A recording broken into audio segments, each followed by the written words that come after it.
We started out this unit talking about the third normal form and denormalization. And if you recall, one of the reasons why you normalize data in the relational world is because you want to avoid modification anomalies that come with the duplication of data. And when you look at MongoDB and how it's structured, allowing these rich documents, it's easy to assume that what we're doing is we're denormalizing data. And to a certain extent, that's true. But as long as we don't duplicate data, we don't open ourselves up to modification anomalies. So looking back at what we went over in this unit, we talked about one-to-one relationships. And in that case, it's perfectly safe to embed the data if you'd like. And you don't open yourself up to these modification anomalies because you're not duplicating the data.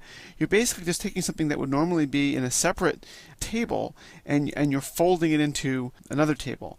And that doesn't necessarily duplicate any data. Now, when you have a one-to-many relationship, then embedding can also work well without duplication of data as long as you embed from the many to the one. Now, if you want to go from the one to the many, then linking would avoid the duplication of data. Now, again, if you need to embed something, even if it causes duplication of data for performance reasons, to match the access patterns of your application, then that could make sense, especially if the data is rarely changing or being updated. But you can avoid it often enough, even in this relationship, if you go from the many to the one. So in the many-to-many relation, which we looked at with students and teachers and authors and books, there, if you want to avoid the modification anomalies that come with denormalization, all you need to do is link through these arrays of object IDs in the documents.